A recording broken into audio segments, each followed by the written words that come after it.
നമസ്കാരം, എൻ്റെ പേര് രാജകൃഷ്ണൻ. ഞാൻ വടക്കൻ വീരഗാഥയുടെ സൗണ്ട് റീമാസ്റ്ററിങ് ചെയ്യാനുള്ള ഭാഗ്യം കിട്ടിയത് എനിക്കാണ്. സോ അത് ഇപ്പോൾ ഞങ്ങൾ അതിൻ്റെ വർക്കൊക്കെ കഴിഞ്ഞിപ്പോൾ എല്ലാവരും പടമൊക്കെ കണ്ട് ഇരിക്കുന്നൊരു സന്തോഷത്തിലിരിക്കുന്നൊരു സന്ദർഭത്തിലാണ് ഇപ്പോൾ ഇങ്ങനൊരു ബൈറ്റ് കൊടുക്കാമെന്ന് ഡിസൈഡ് ചെയ്തത്. ഇതിൻ്റെ കഷ്ടപ്പാടിനെ കുറിച്ച് പറയുകയാണെങ്കിൽ എല്ലാവർക്കും മനസ്സിലാവും. ഇപ്പം ഇപ്പോഴത്തെ ജനറേഷന് ഇതൊന്നും നമ്മൾ പ്രത്യേകിച്ച് പറഞ്ഞു കൊടുക്കേണ്ട കാര്യമില്ലെങ്കിൽ പോലും നമ്മൾ ഈ ചെയ്ത കഷ്ടപ്പാട് കുറച്ചൊക്കെ നമ്മൾ പറയുമ്പോഴാണ് നമുക്കൊരു റിലാക്സേഷൻ ഉണ്ടാകുന്നത്. സോ ഇത് പ്യുവർലി അന്നത്തെ കാലത്ത് മോണോയിൽ റെക്കോർഡ് ചെയ്യുകയും ഇതിനകത്ത് ഒരു ടെക്നോളജി ഇല്ലാത്ത സമയത്ത് ചെയ്ത ഒരു സിനിമയാണ്. ഇന്നത്തെ ഇത്രയും വാസ്റ്റ് ടെക്നോളജി ഉള്ള സിറ്റുവേഷനിലേക്ക് ഈ പടം റീമാസ്റ്റർ ചെയ്ത് കൊണ്ടുവരിക എന്ന് പറയുമ്പം നമുക്ക് അതിനനുസരിച്ചുള്ള ഒരുപാട് ഉത്തരവാദിത്തങ്ങൾ ഈ പടത്തിലുണ്ട്. സോ അത് ഒരു പരിധിവരെ നമുക്കത് അച്ചീവ് ചെയ്യാൻ പറ്റി എന്നുള്ള വളരെ സന്തോഷമുണ്ട്. ഇതിനകത്ത് ഇപ്പം തന്നെ പറയുകയാണെങ്കിൽ ഇപ്പം ഈ റീമാസ്റ്ററിങ് എന്ന് പറയുന്ന പലരും എങ്ങനെ ചെയ്യുന്നു എന്ന് പലപ്പോഴും എല്ലാവരും എന്നോട് ചോദിക്കുന്നൊരു ചോദ്യമാണ്.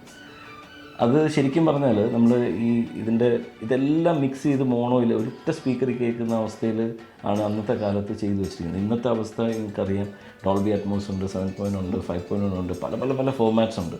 ഈ ഫോമാറ്റ്സിലേക്ക് ഈ മോണോയിൽ ചെയ്ത സംഭവം വേറെ ഒരു ബാക്കപ്പും ഇല്ല, ഒന്നുമില്ല.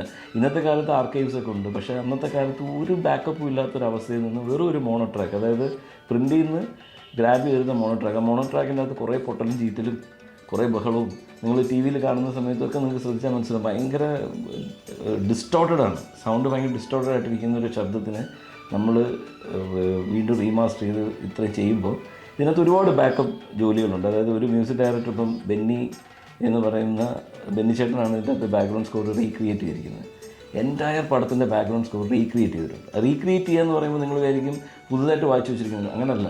ഇതിനകത്ത് വായിച്ചിരിക്കുന്ന ചെണ്ടയും അതിനകത്ത് അന്നത്തെ കാലത്ത് ഉപയോഗിച്ചിരിക്കുന്ന ഇൻസ്ട്രുമെൻസും അന്നത്തെ കാലത്ത് ഉപയോഗിച്ചിരിക്കുന്ന ചില പെർക്കഷൻസും ഇതെല്ലാം തന്നെ നമ്മൾ തിരിച്ച് മൾട്ടി ട്രാക്കിലേക്ക് റീപ്രോഗ്രാം ചെയ്ത് കൊണ്ടുവരണം. ഒരു ഫ്രെയിം മാറാൻ പറ്റത്തില്ല. അന്നത്തെ കാലത്ത് ഇന്നത്തെ കാലത്തെ പോലെ ക്ലിക്ക് ട്രാക്കൊന്നുമില്ല. ഇങ്ങനെ താളം ലൈവായിട്ട് വായിച്ചു പോകുന്ന കാര്യമാണ്. അപ്പോൾ ഈ ലൈവായിട്ട് വായിക്കുന്നതിന് വീണ്ടും റീക്രിയേറ്റ് ചെയ്ത് ചെറിയ താളം തെറ്റുണ്ടെങ്കിൽ പോലും ആ താളം തെറ്റ് വീണ്ടും ഉണ്ടാവണം. കാരണം ഈ നമ്മൾ സംസാരിക്കുന്ന ഡയലോഗിൽ അത് മിക്സ്ഡാണ്. അപ്പോൾ നമ്മളത് വീണ്ടും അതിൻ്റെ പുറത്തുകൂടെ ഒരു സാധനം ആഡ് ചെയ്യുമ്പം ആ ഡയലോഗിനകത്ത് എക്സാക്ട്ലി സെയിം ആയിട്ട് മറ്റേത് വന്നില്ല എന്നുണ്ടെങ്കിൽ ഇത് താളം തെറ്റിയ പോലെ നിങ്ങൾ കേൾക്കും. സോ അങ്ങനെയുള്ള ഒരുപാട് ബുദ്ധിമുട്ടുകൾ ഇതിനകത്തുണ്ട്. പിന്നെ ഈ ഡയലോഗെല്ലാം നമ്മൾ എക്സ്ട്രാക്ട് ചെയ്ത് ഇതിനെ ക്ലീൻ ചെയ്ത് കൊണ്ടുവരുമ്പോഴത്തേക്ക് ഡയലോഗിന് അന്ന് കേട്ടിരുന്ന ക്വാളിറ്റി, അന്ന് കേട്ട് നമ്മുടെ മനസ്സിൽ പതിഞ്ഞു പോയ ക്വാളിറ്റി ഉണ്ട്. ഒരു പ്രത്യേക ടോണുണ്ട്. ആ ടോണിൽ നിന്നും വ്യത്യസ്തമായിട്ട് നിങ്ങളുടെ മുമ്പിലോട്ട് പ്രസൻറ്റ് ചെയ്താലും പ്രശ്നമായിട്ട് മാറും. അങ്ങനെ ഒരുപാട് കാര്യങ്ങൾ. ഇപ്പോൾ ഓരോ ഡയലോഗ് ചില ടെസ്റ്റ് പോലെ നമ്മളൊരു സാധനം വെളിയിൽ ഇറക്കുമ്പോൾ ആണ് അത് പറയുക, അന്നത്തെ മമ്മൂക്കയുടെ ഡയലോഗിൻ്റെ ഇമ്പാക്റ്റ് ഇല്ലല്ലോ, ഇന്നില്ലല്ലോ. അത് നിസ്സാരമല്ല. എന്നിട്ട് മമ്മൂക്കയുടെ ഡയലോഗിൻ്റെ അകത്ത് കിടക്കുന്ന ഒരുപാട് വയലൻസും കാര്യങ്ങളൊക്കെ ഇറക്കി മാറ്റിയിട്ട് നമ്മൾ ഇത് മമ്മൂക്കയുടെ ഡയലോഗ് മാത്രമായിട്ട് പ്രസൻറ്റ് ചെയ്യുന്ന സമയത്ത് ഒരുപാട് ലോസ് ഉണ്ടാവും. പക്ഷേ അതെല്ലാം നമ്മൾ തരണം ചെയ്ത് ഇപ്പോൾ ഞങ്ങളെല്ലാം സാറ്റിസ്ഫൈഡ് ആയിട്ടാണ് ഇരിക്കുന്നത്. ഇതേപോലെയാണ് വിഷ്വലിൻ്റെ കാര്യം കേട്ടോ.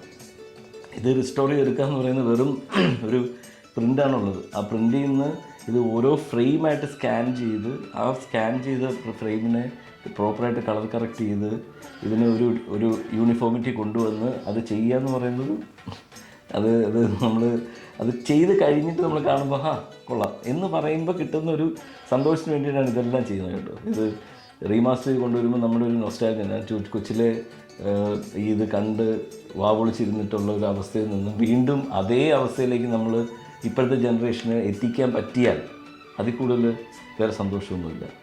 എല്ലാവരും ചോദിക്കുന്നൊരു ചോദ്യമുണ്ട്, എങ്ങനെയാണ് ഈ ഡോൾബി അറ്റ്മോസ് ഈ റീമാസ്റ്ററിങ് ചെയ്യുന്നത് എന്നുള്ളത് എല്ലാവരുടെയും ഒരു ഡൗട്ടാണ്. അപ്പോൾ അത് വളരെ ക്ലിയറാണ്. ഞാനിപ്പം ഈ മിക്സായിട്ട് കിട്ടുന്ന മോണോ ട്രാക്ക്, ആ മോണോ ട്രാക്കിൽ നമ്മൾ ഡയലോഗ് മാത്രം എക്സ്ട്രാക്ട് ചെയ്തെടുക്കുമ്പം അതിൻ്റെ അകത്തുണ്ടാകുന്ന എഫക്ട്സുകളും അതിൻ്റെ അകത്ത് പണ്ട് ചെയ്തു വെച്ചിരുന്ന മ്യൂസിക്കും എല്ലാം ഇല്ലാതാവും. ഫുള്ളി ഡയലോഗ് മാത്രമാണ് നമ്മൾ എക്സ്ട്രാക്ട് ചെയ്തിരിക്കുന്നത്. വൺസ് അത് എക്സ്ട്രാക്ട് ചെയ്ത് കിട്ടിക്കഴിഞ്ഞാൽ, നേരത്തെ പറഞ്ഞു ലൈക്ക് ബെന്നി ചേട്ടൻ ആണ് ഇതിൻ്റെ ബാക്ക്ഗ്രൗണ്ട് സ്കോർ ചെയ്തിരിക്കുന്നത്. അപ്പം ബെന്നി ചേട്ടൻ എൻ്റയർ മ്യൂസിക് റീഡു ചെയ്യുന്നതിനോടൊപ്പം തന്നെ സൗണ്ട് എഫക്ട്സും നമ്മൾ റീഡു ചെയ്യണം. ഓരോ ശബ്ദങ്ങളും നിങ്ങൾ അന്ന് കേട്ട അതേ ശബ്ദം തിരിച്ചു കൊണ്ടുവരാൻ പറ്റണം. അന്ന് ചെയ്ത ഇപ്പോൾ ഒന്നുമില്ല. എൻ്റെ ഒരു എക്സാമ്പിൾ പറയുകയാണെങ്കിൽ പണക്കിഴി എടുത്ത് വെക്കുന്നൊരു ഷോട്ടുണ്ട്. അതിൽ അന്നത്തെ കാലത്തിൽ ക്ലിങ് എന്ന് പറഞ്ഞൊരു സാധനം ഇട്ടിട്ടുണ്ട്. പക്ഷേ ഇന്നത്തെ കാലത്ത് ചെയ്യുമ്പോൾ നമ്മൾ കൂടുതലും നാച്ചുറൽ സൗണ്ട്സിനാണ് നമ്മൾ പ്രാധാന്യം കൊടുക്കുന്നത്. അൺനാച്ചുറലി നമ്മളൊന്നും ചെയ്യാറില്ല. നമ്മളിപ്പോൾ ഒരു അടി കിട്ടുന്ന ശബ്ദമാണെങ്കിൽ പണ്ട് ഡിഷും എന്നുണ്ടായിരുന്നു. ഇന്നത്തെ കാലത്ത് അത് വളരെ നാച്ചുറലായിട്ട് നമ്മൾ മീറ്റിലൊക്കെ ഇടിച്ച്, പക്ഷെ അങ്ങനെ ചെയ്തു കഴിഞ്ഞാൽ നിങ്ങൾ അന്നത്തെ കാലത്തെ ശബ്ദവും ഇന്നത്തെ കാലത്തെ ശബ്ദവും കമ്പയർ ചെയ്യുമ്പോൾ ചിലപ്പം ആ പടത്തിനത് നാച്ചുറൽ സൗണ്ട് വർക്കാവണമെന്നില്ല. സോ നമ്മൾ മാക്സിമം അത് അതേപോലെ തന്നെ റീക്രിയേറ്റ് ചെയ്യാൻ ശ്രമിച്ചിട്ടുണ്ട്. ചിലതൊക്കെ നമ്മൾ ആ പഴയ ശബ്ദം തന്നെ റിക്കവർ ചെയ്ത് ലെയർ ചെയ്തിട്ടൊക്കെയാണ് ചെയ്തിരിക്കുന്നത്. ഈ പണക്കിഴി വെക്കുന്ന സ്ഥലത്ത് നിങ്ങൾ ഈ പണം കാണുമ്പോൾ ശ്രദ്ധിച്ചോളൂ, അതിൻ്റെ കൂടെ പുതിയ സൗണ്ടും ഉണ്ട്, പഴയ സൗണ്ടും ഉണ്ട്. ഇത് രണ്ടും കൂടെ ഉള്ളൊരു കോമ്പിനേഷനിൽ അത് വർക്ക് ചെയ്തിരിക്കുന്നത്. എനിക്ക് പുതിയ സൗണ്ട് മാത്രം ഇടുമ്പോൾ പണക്കിഴി വെച്ച ഫീൽ കിട്ടിയില്ല. പക്ഷേ അന്നത്തെ കാലത്ത് അത് ക്ലിക്ക് എന്ന് പറഞ്ഞൊരു ആർട്ടിഫിഷ്യൽ സൗണ്ട് ആണെങ്കിൽ പോലും അതും ഇതും കൂടെ ചേരുമ്പോഴാണ് അതിൻ്റെ ഭംഗി ഉണ്ടായത്. അതേപോലെയാണ് എല്ലാ ശബ്ദങ്ങളും. ഇതിൻ്റെ അകത്ത് പറയുന്ന വാൾപ്പയറ്റിൻ്റെ ശബ്ദങ്ങൾ അതെല്ലാം നമ്മൾ രണ്ടാമത് ഇപ്പോൾ റീക്രിയേറ്റ് ചെയ്തിട്ടുണ്ട്. പക്ഷേ റീക്രിയേറ്റ് ചെയ്തു എന്ന് പറയുന്നത് നമ്മൾ ഇന്നത്തെ കാലത്തിൻ്റെ ശബ്ദം പോലെ അല്ല. അത് മാക്സിമം അന്നത്തെ കാലത്തെ ശബ്ദമായിട്ട് മാച്ച് ചെയ്ത് ഇന്നത്തെ എന്തുകൊണ്ട് ഒരു ശബ്ദ സംവിധാനത്തിൽ കേൾക്കാനായിട്ടുള്ള ഒരു ബ്യൂട്ടിഫിക്കേഷനാണ് നമ്മളതിന് കൊടുത്തിരിക്കുന്നത്. ടോണൽ ക്വാളിറ്റി നമ്മൾ മാറ്റിയിട്ടില്ല. മാക്സിമം നമ്മൾ അത് എന്താണോ നേരത്തെ ഉണ്ടായിരുന്നത് അതേ ടോണൽ ക്വാളിറ്റി പിടിച്ച് തന്നെ ചെയ്തിരിക്കുന്നത്. പക്ഷേ ഇന്നത്തെ കാലത്തെ സൗണ്ടിങ്ങിലോടുകൂടി നിങ്ങൾ കേൾക്കുക എന്നുള്ളതാണ്. എനിക്ക് അത് ഇതിൽ കൂടുതൽ നമ്മൾ എക്സ്പ്ലെയിൻ ചെയ്താലും കൂടുതൽ ടെക്നിക്കലായി പോകും. അതുകൊണ്ടാണ് ഞാനത് വളരെ എല്ലാവർക്കും മനസ്സിലാവുന്ന വിധത്തിൽ ഞാൻ എക്സ്പ്ലെയിൻ ചെയ്തത്. നിങ്ങൾക്ക് മനസ്സിലായി കാണുമെന്ന് പ്രതീക്ഷിക്കുന്നു. എല്ലാവരും പോയി കാണണം, തിയേറ്ററിൽ തന്നെ പോയി കാണണം. അതാണ് ഉദ്ദേശം. ഇതാരും വീണ്ടും OTT വന്നിട്ട് കാണാം എന്ന് പറയുന്ന കാര്യമില്ല. നിങ്ങൾ ഈ പടം തിയേറ്ററിൽ ഇറങ്ങുമ്പോൾ തിയേറ്ററിൽ തന്നെ പോയി കാണുക. Enjoy it with proper Dolby Atmos. And I think എല്ലാവരും ഇത് എൻജോയ് ചെയ്യാൻ പോകുന്നൊരു സിനിമയായിരിക്കും. ഇത്രയും മഹാരഥന്മാരുടെ ഹാർഡ് വർക്കും ഒരുപാടുണ്ടായിരുന്ന ഒരുപാട് മമ്മൂക്കയും ഒക്കെ ഇപ്പോൾ വീണ്ടും ഈ ഇതിൽ കാണുമ്പോഴൊട്ടിട്ട് നമുക്ക് സന്തോഷമുണ്ട്. ആ സന്തോഷം നിങ്ങളെല്ലാവരും എൻജോയ് ചെയ്യുക. നന്ദി, നമസ്കാരം.